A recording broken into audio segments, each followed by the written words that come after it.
Hey everyone, Joe Bartels here with 13 Action News, and we are glad that you are tuning in for the special discussion that we have regarding news literacy. This is obviously a very important topic, and knowing how to navigate the news landscape in this very changing, very dynamic world that we live in, and maybe gone are the days where people kind of sat around at a certain time and watch the news. We have so much information. We have so many ways to get information and details at our fingertips throughout the day that sometimes it maybe feels like we're inundated with news and information and where to turn and who to trust. And we have social media, and we have all sorts of people in our lives probably that send us all sorts of different things, memes or information, and it kind of makes you wonder when you look at something and you say, hey, is this true, or is this accurate, or is this something I need to be aware of?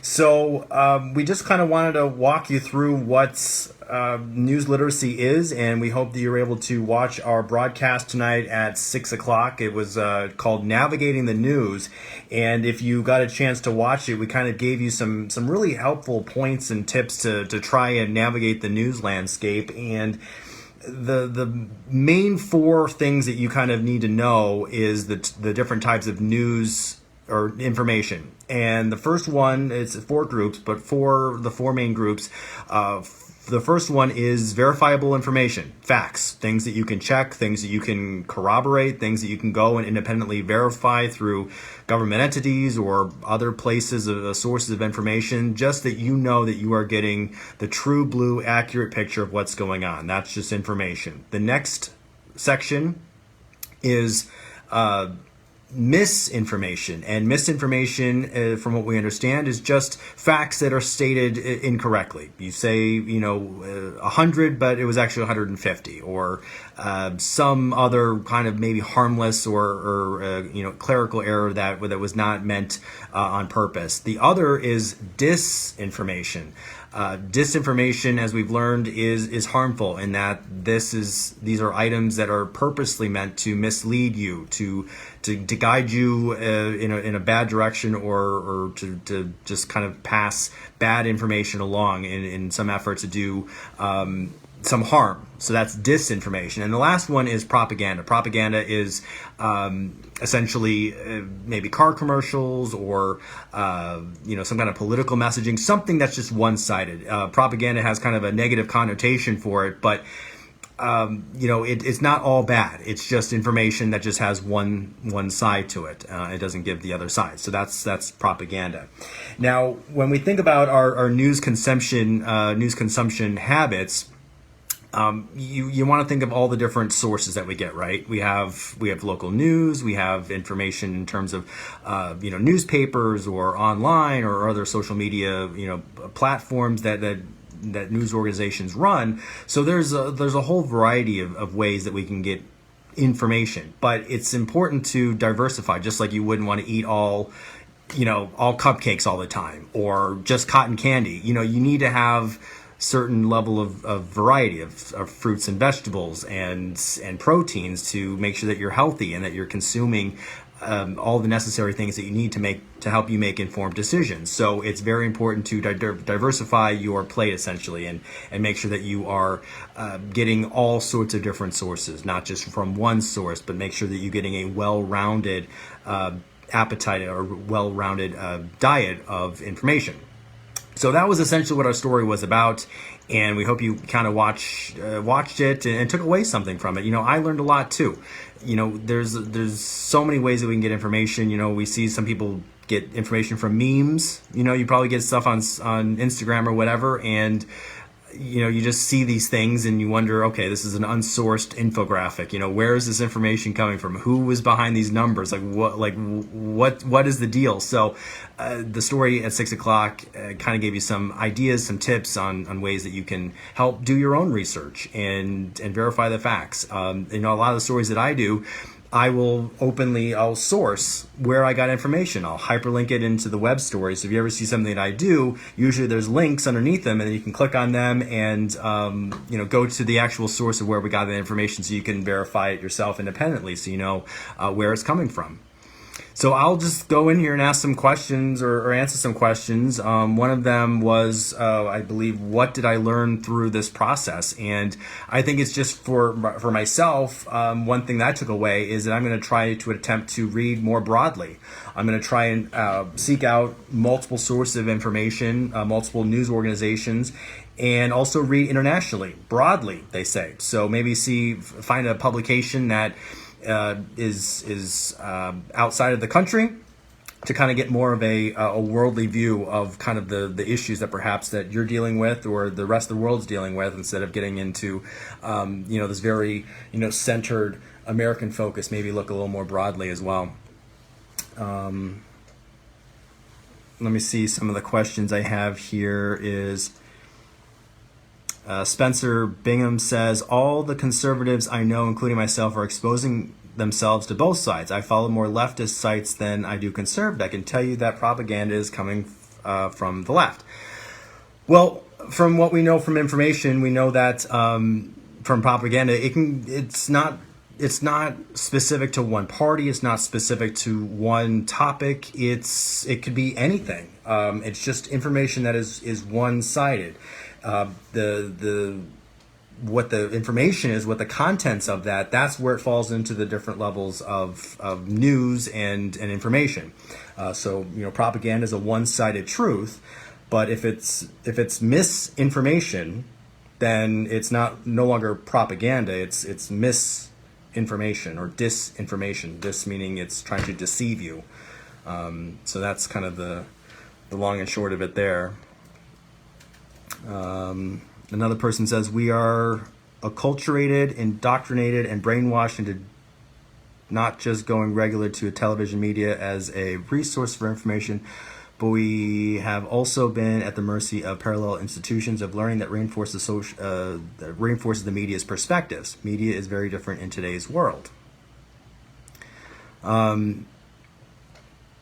In terms of where the media organizations and media that has cropped up, there's a whole variety of different places that that are considered media. Like you said, the traditional media delivery methods have changed drastically with the advent of the internet, and it's becoming more fragmented.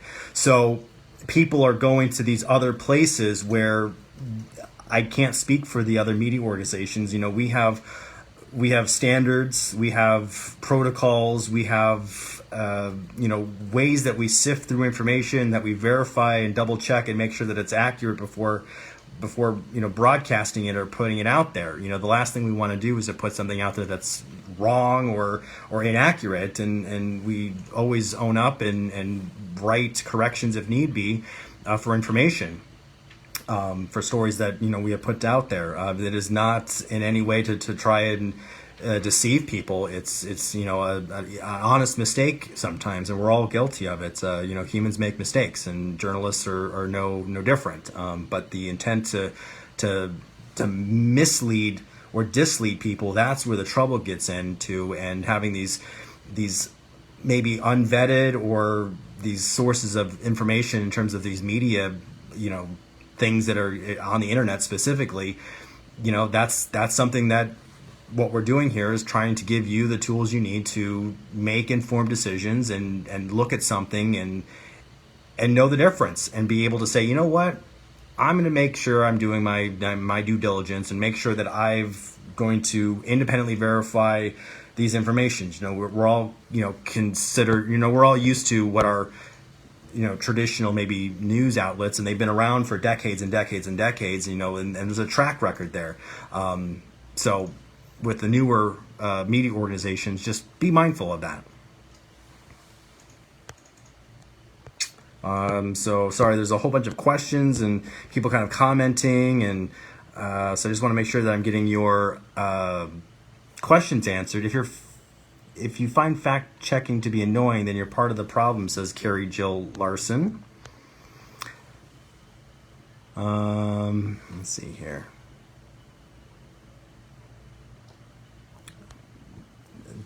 I'm not sure with this one, Sam Brown.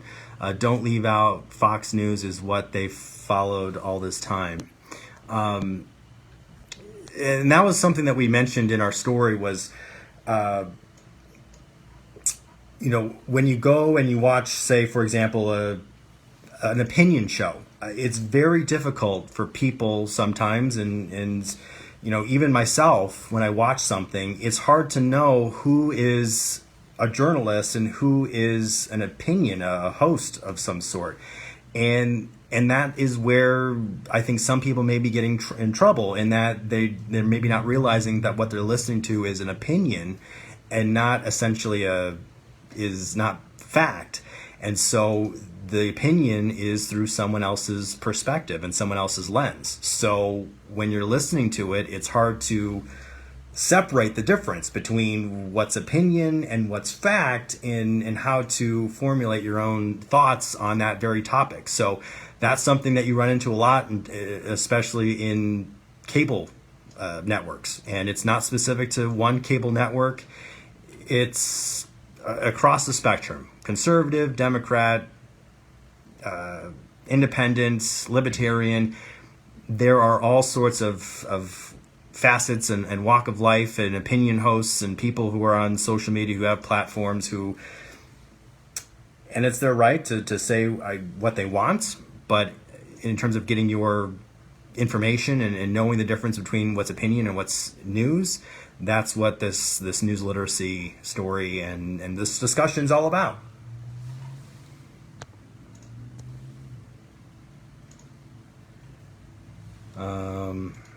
And one of the things that we kind of in the story touched on, and I saw someone mention conspiracy theories.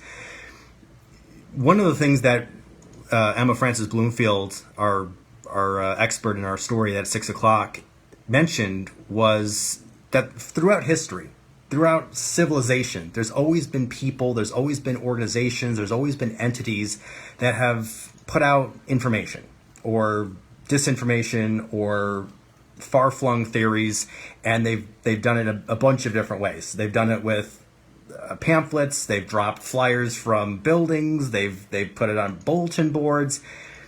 There's always been this notion of things that to be watched out, to be careful for and watching out for. But with the advent of the internet and with social media, the way that this content, these mistruths, these lies, these far-flung kind of ideas have a platform now to spread so much faster, so much more, across all sorts of spectrums, and really around the world, around the globe, in fact.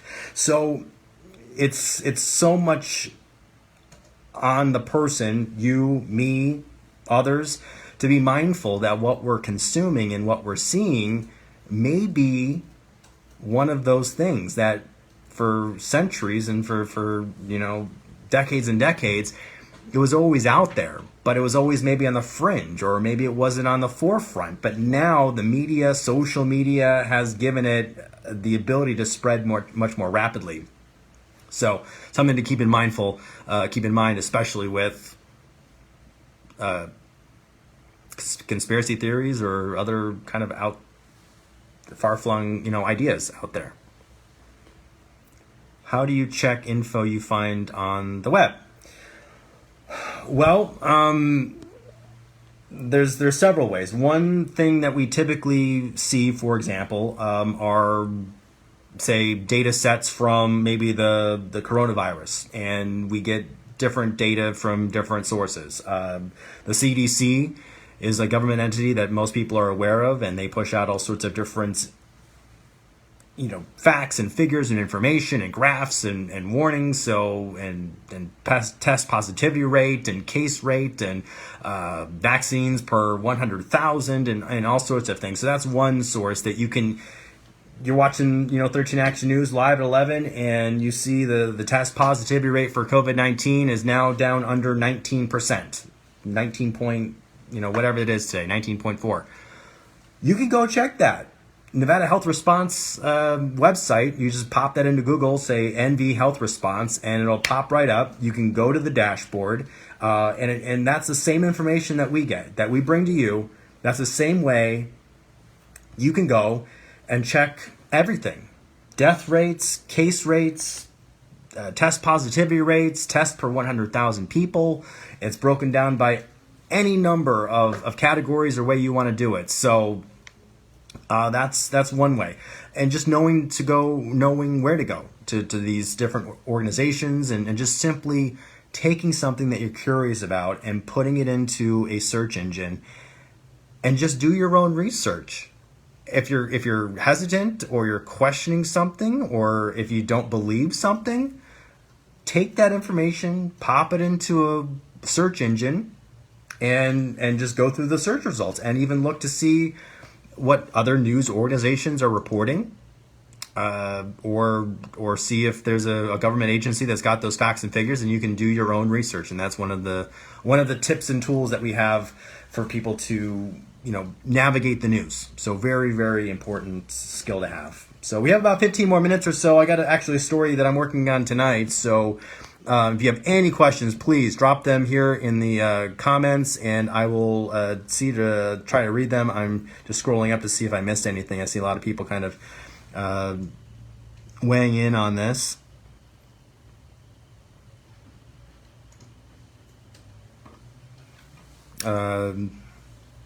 So we addressed some of the conspiracy theories out there. One of the things that some of my friends have run into, where, sorry, I was just reading this here really quick. I have heard that they have changed the way that they have counted COVID deaths. Hold on, COVID deaths that's why it's down. I know they've changed the method in terms of how they track the test positivity rate, but deaths, I'm not aware that they've changed anything in terms of how they count those and what a contributing factor is in that regard. So I was going to briefly touch on a couple of other things. One is the meme culture, and you probably, if you're on Instagram, you probably see these memes all the time. Some of them are hilarious. Some of them are not in any way associated with news, but some of them are. Some of them are politically motivated. Some of them have some kind of news content on them. And one of the things that our expert kind of warned us about was taking these quote unquote bite-sized pieces of information and consuming it as its fact. And just to be aware of these unsourced memes. One of these unsourced memes can influence your ability to think and to know what the difference is. And they're called these social media echo chambers. So if you join a group, for example, that maybe leans a certain way in terms of belief, in terms of maybe climate change or COVID-19 or politics or whatever, and you get this consistent diet of these same memes with the same kind of political messaging, and maybe they'll reinforce your beliefs in that you are right, and getting caught in these echo chambers where they reinforce what you believe and makes them even more stringent and harder, that you believe in these items, and it becomes this echo chamber where you're around similar like-minded people where you all believe the same thing, and so therefore your brain kind of tells you, okay, well, everyone around me thinks the same way, so I must be right. And that's where people kind of get in trouble. So just be mindful of these memes where they have information, but just know, just think for a second, all right, is this trying to mislead me, or is this trying to present something in a certain way? Be mindful of that. There was a question I wanted to go back to quickly, and you guys are chiming in here really great, and I really appreciate you kind of talking to us here. Jessica Estrada says, there is many positives but also negatives. As a parent now, as much as I try to raise a good human, social media can make things challenging. I do love we have a voice on social media. And there's a lot of great things that social media has done, Jessica. One of the things that we discussed in my web story, if you go back to read it, remember the Women's March on Washington in 2017? That started out as a social media post on Facebook. And it grew into the largest single-day protest in American history in 2017. So social media has a lot of great things. There's a lot of ways that people can crowdsource and get fundraising efforts for inventions, for ideas, for things that'll help humanity, for helping others, for charity, for things that are in dire need. So there's a lot of great things. I've done a lot of stories about the power of social media, and it's not all bad. It gives people a platform, a voice, but just know that with that power comes the ability for others to take advantage of it and persuade you or provide disinformation, which can have really dangerous and problematic results.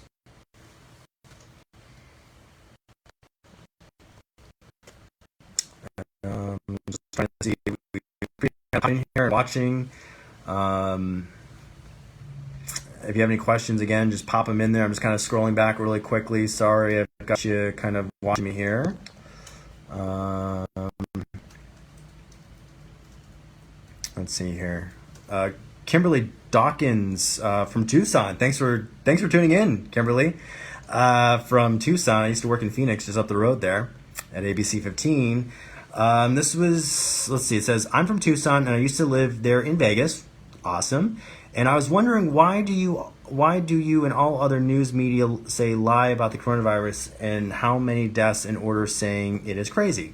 And I know for a fact that when we go to the hospital, if you're sick, okay, then they say you died of carbon, put you on. I'm trying to read this and make sense of it, Kimberly. I'm sorry. Carbon, put you on a respirator, and then say a person died from clothing. I'm not exactly sure if I'm able to understand. I think you're saying about COVID-19 and deaths and how they're tracked and how they say what constitutes a death related to COVID. This information comes from authorities. The medical professionals, the people that are in charge, those are the ones that make these determinations. We don't. I'm not the one, and maybe other media, maybe in Tucson or whatever. We're not in there tending to people. We're not in there giving care to folks. So we as journalists and as professionals rely on the expertise that doctors and scientists and others have, and that's where that information comes from. How they classify deaths and what is associated with that. That's from the medical community. We take the information they provide to us and we report it as necessary. I saw some.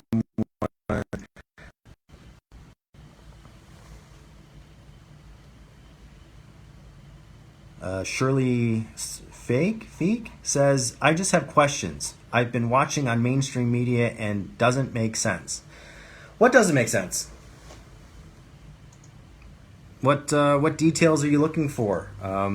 If you see something, like I said, one of the tools is to take what you have seen, and if you have more questions about it, just put it into a simple search engine, Google, whatever, and pop it in, and just look for trusted news sources.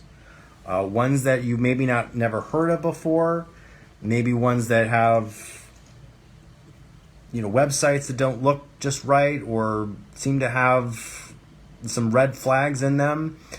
Those are ones that you maybe want to steer clear of and be aware of, that they may have an agenda and they may want to persuade you in a certain way for them to profit off of. So I would stick to trusted news sources. We all know trusted news sources. We all know the usual ones: ABC, NBC, CBS,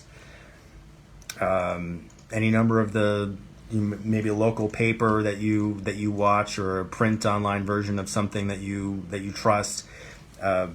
PolitiFact is another one that's run by the Poynter Institute. There are trusted news sources out there that are there to give you information and facts and not dissuade you or mislead you.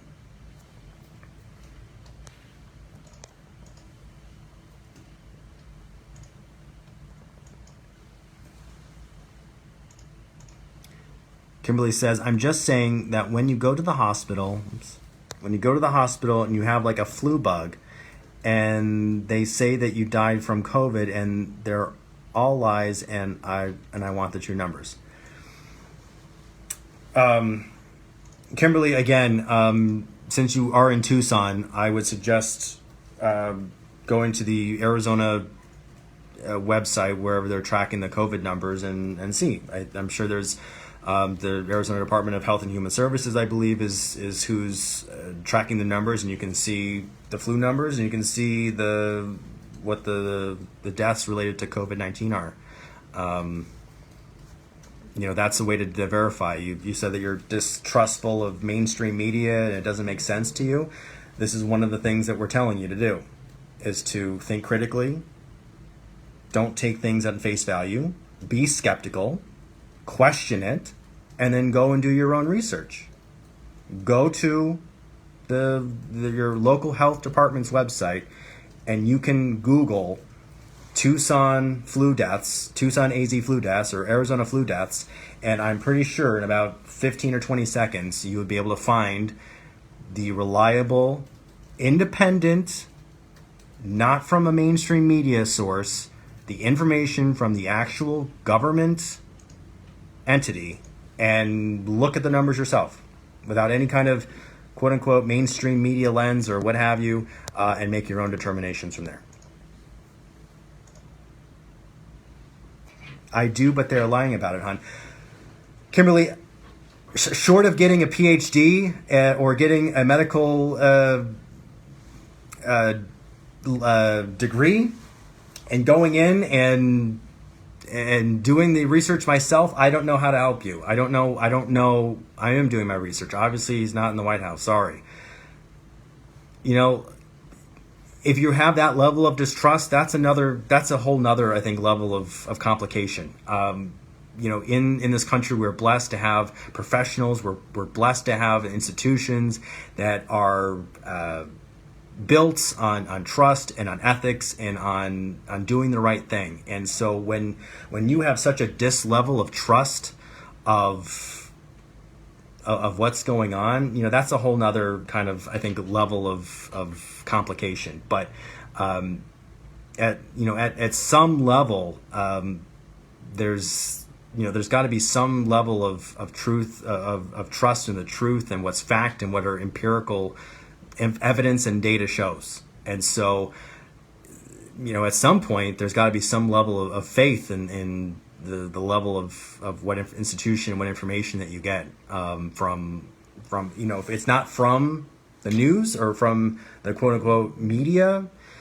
then I guess that's a whole nother layer of complication. That's something that maybe you have to yourself rectify in building that trust and doing your own research in that. So.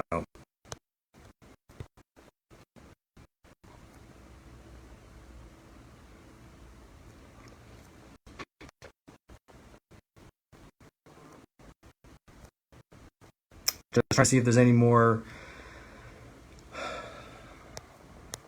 questions that we can answer. We're going to wrap this up here in just a few more minutes, but we've got the story posted online. Hopefully our web team is able to kind of pin the story with the link in the comments here so you can click on it, watch it.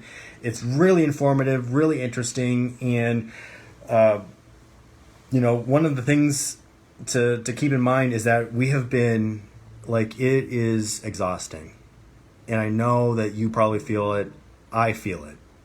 It can be an absolute relentless, dizzying onslaught of information, of push notifications, of tweets, of Facebook stuff, of everything. And it seems like the last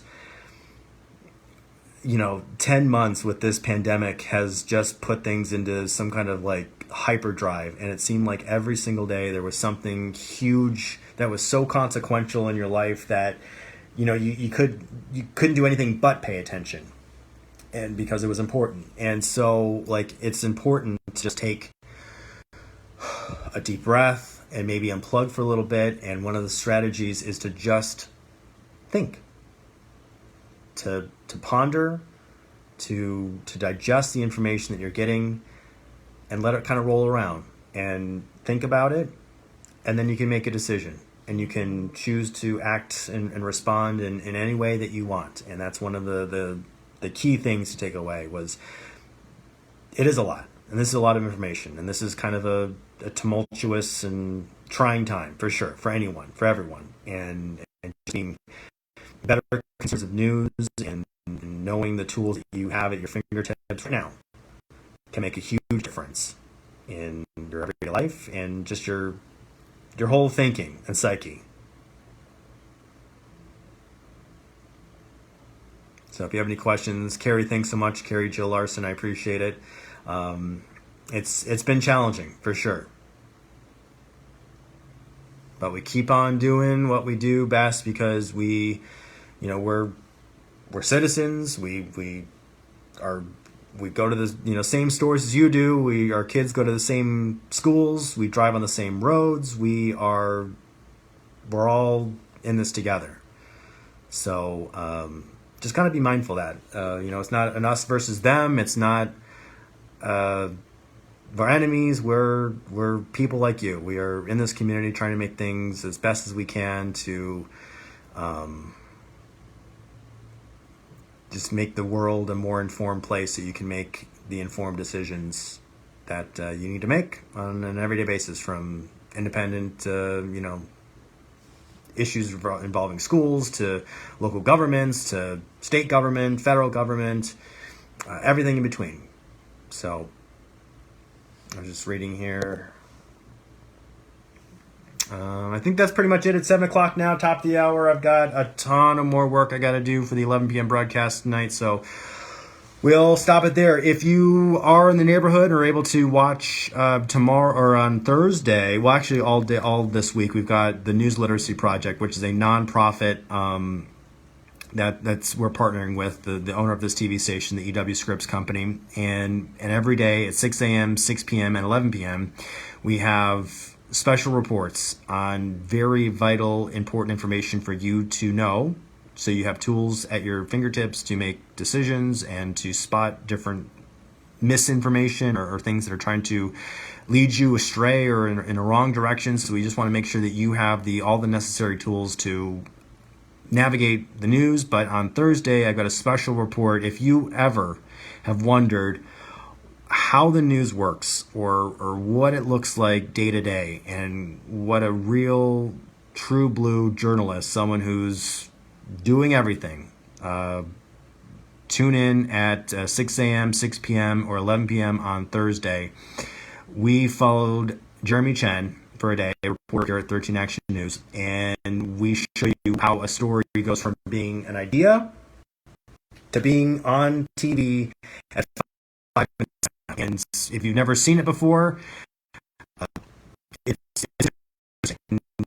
People know about it or have thought about it, but a lot of work goes into seeing that story on the air. And so on Thursday, we'll give you as best we can. We try to condense a 10-hour day down to like 6 or 7 minutes. So it's tough to do, but a lot of things happen. A lot of news happens in just a little bit of time, and a lot of work goes into it. And so we just want to show you kind of how we go about our day and the fact-checking process and all the different layers of, management and approval processes that we go through. I think it'll be really interesting. Hopefully it turns out as great as I hope it does. And we really want to show you what it is that we do. We want to be totally transparent. This is all what news literacy is and news transparency is. And that's it. So I will let you guys go. Appreciate it. Thank you for keeping the comments civil as best as they can. And we'll see you later.